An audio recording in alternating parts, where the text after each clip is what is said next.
जय हिंद। नमस्कार साथियों, कैसे हैं आप सभी लोग। उम्मीद करते हैं कि आप सभी लोग अच्छे होंगे और साथियों आप सभी लोग की जो तैयारी है बिल्कुल अच्छी तरीके से साथियों चल रही होगी। तो साथियों आज के इस क्लास में हम सभी लोग जो है झारखंड जेईटी का जो एग्जाम है साथियों 29 मार्च को, साथियों 29 मार्च के लिए ये सभी क्वेश्चन ऐसे एनालाइज किए गए क्वेश्चन को साथियों लेकर आए हैं जो कि साथियों आपके झारखंड जेईटी के एग्जाम में साथियों 100% ये सभी क्वेश्चन आपको देखने को मिलेंगे। तो साथियों आप इस क्लास को बिल्कुल अच्छी तरीके से लास्ट तक देखिएगा और इस क्लास में दिए जाने वाले इन सभी क्वेश्चनों को आप अच्छे से जरूर याद कर लीजिएगा, जिससे कि आप जो है अपने एग्जाम में सभी क्वेश्चन को आसानी तरीके से बना पाएंगे। तो चलिए क्लास को स्टार्ट करते हैं। उनसे पहले यदि आप इस चैनल पे पहली बार जुड़े हैं तो आप जो है इस चैनल को सब्सक्राइब कर लीजिए और सब्सक्राइब करके आप ऑल नोटिफिकेशन को ऑल पे दबा के जुड़ जाइए, जिससे कि जब भी कोई नई क्लास हो सबसे पहले क्लास का नोटिफिकेशन जो है आपके पास पहुंच सके। तो आप इस चैनल को सब्सक्राइब कर लीजिए, साथ ही साथ आप जो है इस क्लास को भी लाइक जरूर कर लीजिएगा। तो चलिए क्लास को स्टार्ट करते हैं और देखिएगा कि क्वेश्चन क्या पूछा है। साथियों क्वेश्चन दिया गया है कि शिक्षा का अंतिम उद्देश्य मानव में तर्क शक्ति का विकास करना है, यह कथन किससे संबंधित है। चलिए लगाइएगा, ये सभी क्वेश्चन बिल्कुल आपके एग्जाम ओरिएंटेड एनालाइज किए गए क्वेश्चन हैं जो कि सीधे सीधे आपके 29 मार्च के एग्जाम में ये सभी प्रश्न आपको देखने को मिलेंगे। तो आप अच्छे से इनको याद कर लीजिएगा और बताइए कि शिक्षा का अंतिम उद्देश्य मानव में तर्क शक्ति का विकास करना है, ये कथन किससे संबंधित है। तो आप याद रखेंगे यह संबंधित है अरस्तू से। ऑप्शन सी यहाँ पे इस क्वेश्चन का सही जवाब हो जाएंगे, अरस्तू से संबंधित है। चलिए अगला क्वेश्चन देखिएगा और क्वेश्चन है कि शिक्षा द्वारा बालक की शक्तियों का स्वाभाविक प्रगतिशील एवं व्यवस्थित विकास होना चाहिए, यह किस सिद्धांत की मुख्य मान्यता है। चलिए ऐसा लगाइए, तो शिक्षा का बालक की शक्तियों का स्वाभाविक प्रगतिशील एवं व्यवस्थित विकास होना चाहिए और यह कथन किस सिद्धांत की मुख्य विशेषता है। तो याद रख लीजिएगा आप सभी लोग, ये प्रकृतिवाद एवं सिद्धांत का है। ऑप्शन यहाँ पे 20 क्वेश्चन का सही जवाब है। चलिए अगला क्वेश्चन देखिएगा, क्वेश्चन क्या है और क्वेश्चन दिया गया है कि निम्नलिखित में से कौन सा शिक्षण का मनोवैज्ञानिक सिद्धांत नहीं है। चलिए आंसर लगाइएगा आप सभी लोग कि निम्नलिखित में से कौन सा शिक्षण का मनोवैज्ञानिक सिद्धांत नहीं है। तो याद रख लीजिएगा पाठ्यक्रम का निर्माण का सिद्धांत, ये आप सभी लोग का नहीं है। ऑप्शन सी यहाँ पे इस क्वेश्चन का सही जवाब हो जाएंगे। चलिए अगला क्वेश्चन देखेंगे और क्वेश्चन है कि एक शिक्षक द्वारा अपने छात्रों में श्रम के महत्व की भावना विकसित करने का सर्वोत्तम तरीका क्या है। चलिए आंसर लगाएंगे आप सभी लोग कि एक शिक्षक द्वारा अपने छात्रों में श्रम के महत्व की भावना विकसित करने का सर्वोत्तम तरीका क्या है। तो आप याद रखेंगे स्वयं छात्रों के समक्ष श्रम करके उदाहरण प्रस्तुत करना। ऑप्शन यहाँ पे जो है इस क्वेश्चन का सही जवाब सी सही जवाब है।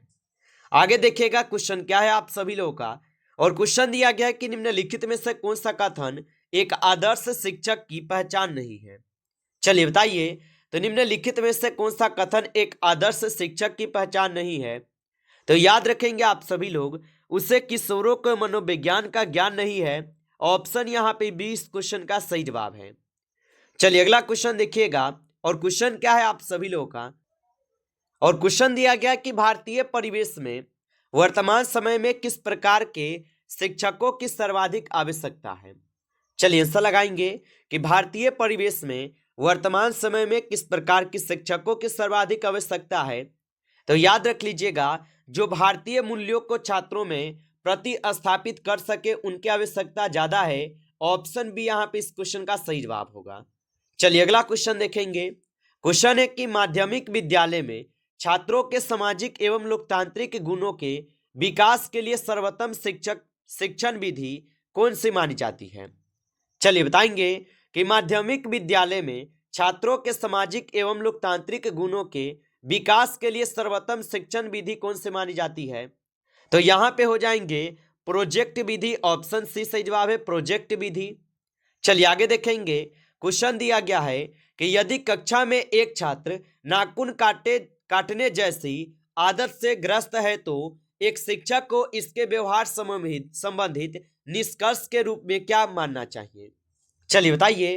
तो यदि कक्षा में एक छात्र नाखून काटने जैसी आदत से ग्रस्त है तो एक शिक्षक को इसके व्यवहार संबंधित निष्कर्ष के रूप में क्या मानना चाहिए? तो आप याद रखेंगे, इनको मानना चाहिए संवेगिक अनुसंतुलन का प्रतीक। ऑप्शन यहाँ पे 20 क्वेश्चन का सही जवाब होगा। चलिए आगे देखिएगा, क्वेश्चन क्या दिया गया है। क्वेश्चन दिया गया है कि कक्षा में जिस छात्र का लगातार तिरस्कार किया जा रहा हो उसके व्यवहार की सबसे अधिक संभावना क्या है? चलिए बताएंगे। ये बिल्कुल आप लोग के लिए सेट हम 1 करा रहे हैं। अगर आपको ये सेट अच्छा लगेगा तो आप कमेंट कीजिएगा, सेट 2 आपको हम जरूर कराएंगे। तो यदि आप इस क्लास को देखते हैं, अगर आपको अच्छा लगे तो आप कमेंट कीजिएगा, बिल्कुल आपको जो है यहाँ पे सेट 2 हम लेकर जल्द ही आएंगे। और बताइए कि कक्षा में जिस छात्र का लगातार तिरस्कार किया जा रहा हो उसके व्यवहार की सबसे अधिक संभावना क्या है? तो आप याद रखेंगे, ये हो जाएंगे नकारात्मक। ऑप्शन यहाँ पे 20 क्वेश्चन का सही जवाब होगा। चलिए आगे देखिएगा। क्वेश्चन दिया गया है कि बालकों में पारस्परिक संबंधों की पुनः स्थापना करने के लिए एक शिक्षक को क्या करना चाहिए? तो बालकों में पारस्परिक संबंधों की पुनः स्थापना के लिए एक शिक्षक को क्या करना चाहिए? तो आप याद रखेंगे, उनके सामाजिक संवेगात्मक विकास का अध्ययन करके उन्हें पारस्परिक संबंधों की ओर प्रेरित करना चाहिए। ऑप्शन सी यहाँ पे इस क्वेश्चन का सही जवाब है। चलिए आगे देखिएगा, क्वेश्चन क्या है। क्वेश्चन दिया गया कि संप्रेषण प्रक्रिया में सन्निकटता का निर्धारण करने वाला मुख्य तत्व क्या है? तो संप्रेषण प्रक्रिया में सन्निकटता का निर्धारण करने वाला मुख्य तत्व क्या है? तो याद रख लीजिएगा आप सभी लोग, यहाँ पे आपके आकर्षण है। ऑप्शन बी यहाँ पे सही जवाब है, आकर्षण होगा। चलिए आगे देखिएगा, क्वेश्चन है आप सभी लोगों का कि निम्नलिखित में से कौन सा उपाय एक श्रेष्ठ नागरिक के गुणों के विकास में सहायक नहीं है? तो निम्नलिखित में से कौन सा एक उपाय श्रेष्ठ नागरिक के गुणों के विकास में सहायक नहीं है? तो याद रख लीजिएगा आप सभी लोग, छात्रों को सामाजिक समस्याओं की नग्न सच्चाई का यहाँ पे एहसास कराना। ऑप्शन यहाँ पे सी इस क्वेश्चन का सही जवाब दिया गया है। चलिए आगे देखेंगे। क्वेश्चन दिया गया है कि यदि एक शिक्षक अपने छात्र में अतिरिक्त सुरक्षा का भाव उत्पन्न करने में सफल हो जाए तो इससे उत्पन्न होने वाली सामाजिक कठिनाई क्या होगी? तो यहाँ पे इस क्वेश्चन का आप सही जवाब ऑप्शन सी के साथ जाएंगे, बालक अपराधी बन सकता है। ऑप्शन यहाँ पे इस क्वेश्चन का सही जवाब होगा, बालक अपराधी बन सकता है। चलिए आगे देखिए, क्वेश्चन है।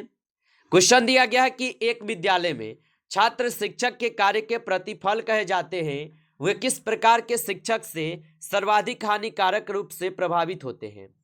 तो ये होते हैं किस प्रकार के? तो जो छात्रों के साथ अनुसूचित व्यवहार करते हैं। ऑप्शन यहाँ पे डी सही जवाब है। चलिए आगे देखिए, क्वेश्चन यहाँ पे है कि यदि कक्षा में एक छात्र लगातार बातें कर रहा है और कक्षा के वातावरण को बिगाड़ रहा है तो शिक्षक को यहाँ पे क्या करना चाहिए? तो आप याद रखेंगे, शिक्षक को करना चाहिए क्या? तो छात्रों से व्यक्तिगत रूप से बात करके उसकी समस्या जाननी चाहिए। ऑप्शन यहाँ पे 20 क्वेश्चन का सही जवाब है। अगला क्वेश्चन देखेंगे कि शिक्षण में सबसे यहाँ पे बड़ी बाधा क्या मानी जाती है? बताइए कि शिक्षण में सबसे बड़ी बाधा क्या मानी जाती है? और आप अभी तक इस क्लास को जो लाइक नहीं किए हैं तो आप इस क्लास को एक बार लाइक कर लीजिएगा। नए जुड़े हैं इस चैनल पे तो आप इस चैनल को सब्सक्राइब करके ऑल नोटिफिकेशन को ऑल पे दबा के जुड़ जाइए, जिससे कि जब भी कोई नई क्लास हो सबसे पहले क्लास का नोटिफिकेशन आपके पास पहुंच सके। तो आप इस चैनल को सब्सक्राइब जरूर कर लीजिएगा। और चलिए बताइए कि शिक्षण में सबसे बड़ी बाधा क्या मानी जाती है? तो आप याद रखेंगे, छात्रों की अरुचि मानी जाती है। ऑप्शन यहाँ पे 20 सही जवाब है। चलिए आगे देखिए, क्वेश्चन है एक शिक्षक को छात्रों में अनुशासनहीनता की समस्या का समाधान कैसे करना चाहिए? चलिए आंसर लगाइए कि एक शिक्षक को छात्रों में अनुशासनहीनता की समस्या का समाधान कैसे करना चाहिए? तो आप याद रखेंगे, छात्रों को व्यस्त रखकर और उनकी ऊर्जा को सकारात्मक दिशा देकर। ऑप्शन यहाँ पे 20 क्वेश्चन का आपका सही जवाब हो जाएगा। चलिए आगे देखिएगा, यहाँ पे आपका क्वेश्चन क्या दिया गया है। क्वेश्चन दिया गया है कि यदि कोई छात्र कक्षा में एक बार ही प्रश्न पूछता है तो शिक्षक को क्या करना चाहिए? तो यदि कोई छात्र कक्षा में बार बार एक ही प्रश्न पूछता है तो शिक्षक को क्या करना चाहिए? तो आप याद रखेंगे, शिक्षक को छात्रों को धैर्यपूर्वक समझाना चाहिए। ऑप्शन यहाँ पे 20 क्वेश्चन का सही जवाब है, शिक्षक को धैर्यपूर्वक समझाना चाहिए। चलिए आगे देखिए, क्वेश्चन यहाँ पे दिया गया आप सभी लोगों का कि शिक्षण की सबसे बड़ी सफलता किसमें है? चलिए बताइए। तो शिक्षण की सबसे बड़ी सफलता जो है किसमें होगा? तो छात्रों का सर्वांगीण विकास करने में। ऑप्शन यहाँ पे सी सही जवाब होगा। चलिए आगे देखिएगा, क्वेश्चन दिया गया है कि एक आदर्श शिक्षक की सबसे महत्वपूर्ण विशेषता क्या है? चलिए आंसर लगाइएगा कि एक आदर्श शिक्षक की सबसे महत्वपूर्ण विशेषता क्या है? तो एक आदर्श शिक्षक की सबसे महत्वपूर्ण विशेषता जो है छात्रों की प्रति समर्पण भाव होगा। ऑप्शन सी सही जवाब है, छात्रों के प्रति समर्पण भाव। अगला क्वेश्चन देखेंगे आप सभी लोग, और क्वेश्चन क्या दिया गया है कि अनुसंसाधन की सबसे अच्छी परिभाषा क्या है? चलिए बताइए कि अनुसंसाधन की सबसे बड़ी यहाँ पे सबसे अच्छी परिभाषा क्या है? तो याद रखेंगे आप सभी लोग, व्यवस्थित और वैज्ञानिक जांच प्रक्रिया। ऑप्शन सी सही जवाब है। आगे देखिएगा, क्वेश्चन है, क्वेश्चन दिया गया कि मात्रात्मक शोध और गुणात्मक शोध में मुख्य अंतर क्या है? चलिए बताइए। तो मात्रात्मक शोध और गुणात्मक शोध में मुख्य अंतर क्या है? तो इसमें मुख्य अंतर जो है, मात्रात्मक शोध संख्याओं पर आधारित होता है जबकि गुणात्मक शोध अनुभवों पर होते हैं। ऑप्शन सी सही जवाब होगा। चलिए आगे देखिएगा, क्वेश्चन क्या है। क्वेश्चन पूछा गया कि प्रयोगात्मक शोध में क्या किया जाता है? तो प्रयोगात्मक शोध में क्या किया जाता है? तो इसमें चरों में हेर फेर पर परिमाण देखे जाते हैं। ऑप्शन यहाँ पे 20 सही जवाब है, चरों में हेर फेर कर परिमाण देखे जाते हैं।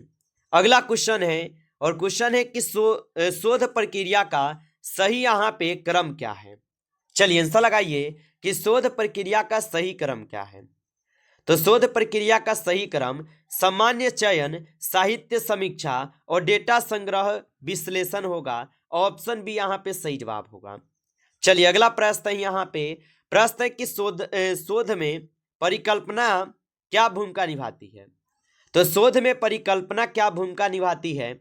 तो याद रखेंगे आप सभी लोग, यह शोध की दिशा निर्धारित करती है। ऑप्शन यहाँ पे 20 सही जवाब होगा।